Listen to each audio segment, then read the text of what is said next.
Hey guys, my name is Annalise and welcome back to my kitchen. Today I'm going to be sharing with you how I make the Texas sheet cake cookies. These are seriously so delicious and perfect for anyone who absolutely loves chocolate. You only need a few ingredients for these cookies and they are seriously so easy to make and delicious. I promise if you serve them to your friends and family, they will be asking you for the recipe because they are so delicious. So let me share with you the ingredients. You're gonna need some powdered sugar, 1 stick of unsalted butter, some milk, and some cocoa powder.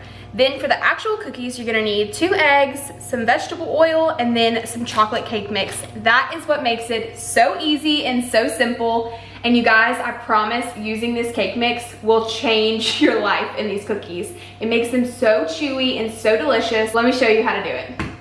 Okay, so first thing we're gonna do is go ahead and pour the vegetable oil and crack the eggs into the bowl. And I'm gonna be using a whisk first so that I can whisk together the eggs and the oil really well. Make sure there's no shell. Good. One more. Perfect. All right. So we're gonna mix that together and then we'll add in the cake mix.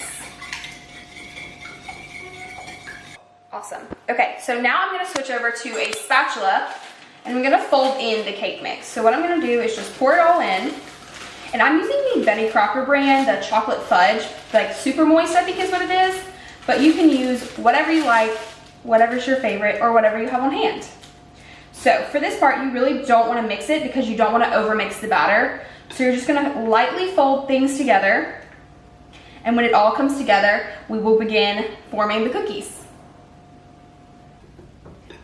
All right, so things are starting to come together. And you're gonna notice that things are getting really thick, but I promise it's okay. You don't need to add any more vegetable oil or eggs, water, nothing. This is just exactly how it's gonna look, perfect like this. And before we get out our cookie sheet, I'm gonna go ahead and preheat the oven to 350 degrees. Okay, so I have a cookie sheet right here and I put some parchment paper down and I went ahead and sprayed it with some nonstick spray. And what I'm gonna do is use a cookie scoop to get the batter out, and I'm just gonna lightly spray it every few times so that the cookies don't stick because it is such a thick batter that sometimes it's hard to get it off. So I'm gonna go ahead and I'm just gonna spray it over the parchment paper like that. And all you do is scoop up one like this and place it down. Perfect. And it doesn't have to look pretty because they're all gonna form circles. They're all gonna stay probably this big with this cookie scoop. And guys, they're just gonna turn out perfect. I'm just gonna continue doing this until I'm done. Okay, so I'm finishing the last one and I got about 3 rows with 4. And I do have a little bit leftover batter, but that's okay because I'm using a smaller cookie sheet. And they're about 1.5 inches apart. You just wanna make sure that they have enough room to grow. And if they aren't in like the perfect circle, you really don't have to worry about it. Because there's vegetable oil in it, you can kind of form a circle if you want.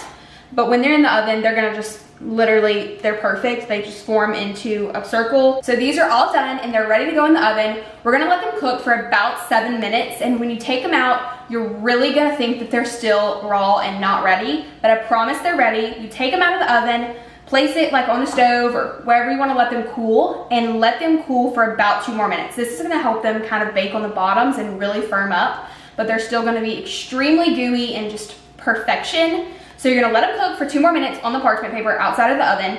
Then you're gonna take them off of the parchment paper and let them cool on a wire rack for about 5 minutes, and then you get to glaze them. While the cookies are baking, I'm gonna go ahead and start on the glaze or the icing, whatever you wanna call it. So I'm gonna add into a saucepan the stick of butter. You can turn on the heat to about medium-high. I'm gonna add in the cocoa powder and the milk. And we're just gonna let this melt together. And then once the butter is melted, I'm going to use a whisk and kind of whisk it all together, make sure everything's combined, and then we will slowly add in the powdered sugar.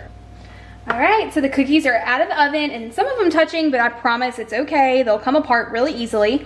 So I'm gonna let those cool for 2 minutes and then I'll put them on a wire rack. But while over here, we have the butter still melting. It's pretty good right here, it looks good. A little bit of clumps from the cocoa powder, But we are gonna fix that. Just give it a stir. And I have the powdered sugar here, and I'm just gonna add in a few spoonfuls at a time and just keep whisking. Just whisk that together, and it's gonna start to thicken, just like this.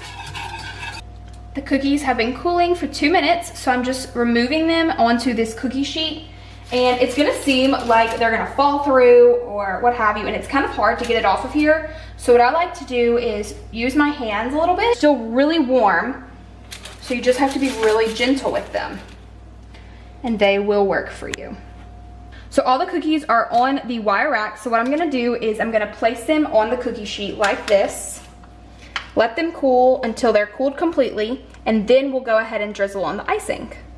The cookies are finally cooled, and I'm so excited to get this drizzle on. It is gonna be beautiful, and it is like the most delicious glaze icing. I always just call it a glaze because it really does just fall all over, and then it hardens a little bit, but it's still so gooey. So what I'm gonna do is I'm gonna be using the spoon that I got the powdered sugar out of, and I'm just gonna kind of grab, I'm gonna stir it around so that there's not white specks, and I'm just gonna grab the spoon with a little bit on it, and literally just pour it on, and you're gonna let it fall in all the right spots. You can kind of move your spoon around like that.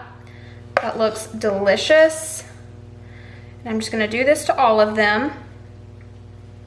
Perfect, and the way that it's just gonna drip off is just amazing. It honestly puts the perfect amount on the cookie. It's not too much. And then we're gonna let these sit for a few minutes to let the glaze kind of harden. It's not so much harden, it's more that it just gives it a, not so much of a sticky, wet texture. So you can actually touch it without getting the wet chocolate on your fingers. Perfect, guys, these look and smell amazing. So since they're all done, I'm gonna go ahead and let them sit for about 10 minutes so that they can get the right texture that we're looking for. Let them cool off completely. Let the glaze kind of harden and create that texture that we're looking for. And while I do that, I'm gonna get rid of a glass of milk and a plate to serve one of these. All right, guys, so the cookies were cooling for about 10 to 15 minutes. I really wanted the icing to set, and I'm just going to choose this one. Looks delicious. Oh my gosh, it is so soft. So I want y'all to see the icing. You can really tell that it's like set because you can see my fingerprint, but it's not so sticky like it was when we were drizzling on the icing. So it looks perfect. This is exactly what you're looking for. I want to say that these are so much better the day after you make them because it really has time to settle, and the icing just is perfect. And I mean, it's even good if you wait like 2 hours. So if you make them earlier in the day and eat them later tonight, that is perfect. They just taste so much better because everything has set. Okay, so now let me eat this. So I have my glass of milk because I know that I'm gonna have chocolate all over my mouth. But I am ready to dig in. They're still really soft.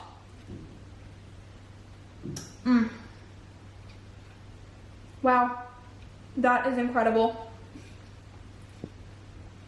Wow, I don't have anything to say. I just want y'all to look at this.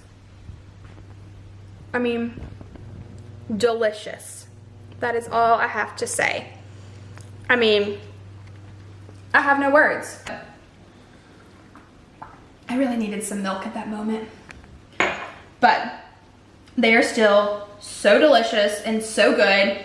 I hope that y'all try this recipe on your next day that you are gonna treat yourself, because these are definitely a treat. The link for the recipe is in the description bar, and that is where it has all the measurements and ingredients that you're gonna need to make these. Be sure to like and subscribe, and I'll see you next time. Bye, guys.